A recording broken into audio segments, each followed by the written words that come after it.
បាទជម្រាបសួរបងប្អូនអតិថិជនហាងរីជូបាទវីដេអូនេះសូមបង្ហាញពីការតម្លើងទូបាទបងប្អូនរៀបចំតាមតម្រងនីមួយៗជាន់ទី1លំដាប់ទី2លំដាប់ទី3ទី4តាមរូបភាពនេះមុនសិនបាទបន្ទាប់មកចាំយើងចាប់ខ្ចៅនីមួយៗតាមផ្ទាំងនីមួយៗតាមវីដេអូនេះណាបងបាទនេះគឺជើងវាបាទជើងវាយើងមូសខ្ចៅចូលទៅហើយបន្ទាប់មកយើងចាប់ចេះយាងតាមវិសខាងស្ដាំដៃបាទមូលបាច់តន់តឹងណែនខ្លាំងទេបងប្អូនបាទ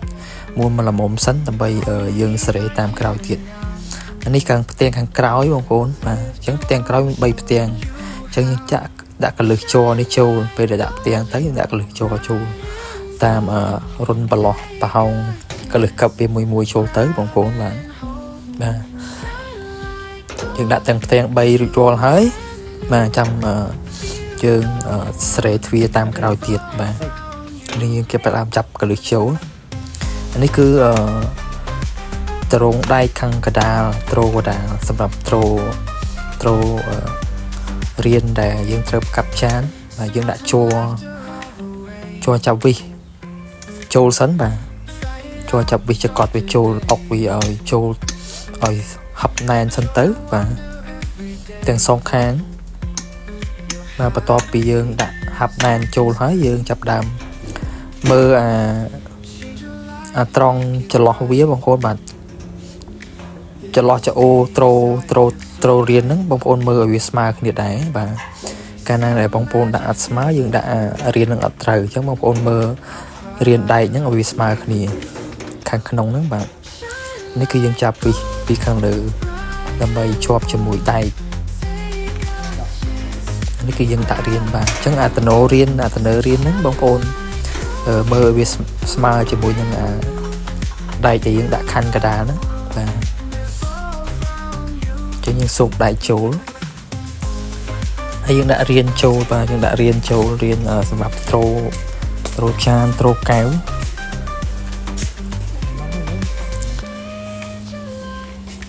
បាទនេះយើងដាក់ចូលទៅបងប្អូនបាទអាហ្នឹងបើសិនជាបងប្អូនដាក់ច្រឡំវានឹងដាក់អត់ត្រូវទេអញ្ចឹងសំខាន់ដែកកដាលហ្នឹងត្រូវឲ្យស្មើជាមួយនឹងដែករៀនត្រូខាងឆ្វេងខាងស្ដាំត្រូវស្មើគ្នាពេលយើងដាក់ស្មើគ្នាគឺយើងដាក់ទៅចូលល្មមហើយបន្ទាប់មកយើងចាប់ដើមចាប់ទ្វារបងប្អូនចាប់ទ្វារជាប់ជាមួយនឹងតិចវាបាទនេះយើងដាក់ដៃទ្វារសិនបាទដៃទ្វារហើយយើងចាប់ជាមួយនឹងតិចវាបាទអានេះគឺត្រង់ទ្រាយទាំងមូល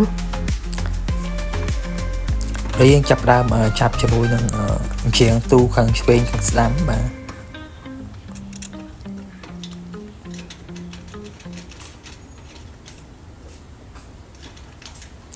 ងាយទេការតម្លើងទូនេះបងប្អូនអាចតម្លើងខ្លួនឯងបានពេលបងប្អូនជឿទៅវាមានឧបករណ៍តម្លើងទៅស្រេចបាទនេះគឺយើងចាប់ខាងឆ្វេងម្ដងទៀតបាទមានវិសមានទល់វិសទៅស្រាច់បាទឬក៏បងប្អូនមានវិសទល់វិសតខ្លួនធំក៏បងប្អូនអាចមូលប្រើប្រាស់នេះគឺយើងដាក់ដែកតម្រូគ្រប់ឆ្នាំងតម្រូជ្រុញហើយមានប្រអប់លព្រាប្រអប់កបិតទៅថែមផងដែរបាទសាច់ស្អាតបាទបងប្អូនតម្លើងរួចរាល់ហើយសូមបងប្អូនថតរូបភាព feedback មកខាងហាងផងបងប្អូនបាទអរគុណច្រើនសម្រាប់ការគាំទ្រពីហាងរីជូបងប្អូនអានេះយើងតម្លើងរួចរាល់ហើយពណ៌សយើងមានពណ៌សហើយនិងពណ៌ខ្មៅបាទអានេះគឺដាច់ឆក់ទ្វារបាទដាច់ឆក់ទ្វារយើងដាក់ចំបដាលមកយើងមានអាចោបិទហ្នឹងយើងបិទជាមួយដាច់ឆក់យើងដាក់ចំបដាលដើម្បីកុំឲ្យទ្វារវាវែកបាទរួចរាល់ជាការស្រេច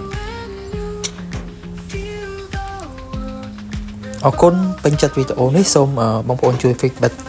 មកកាន់ហាងវិញផងអរគុណច្រើនបាទ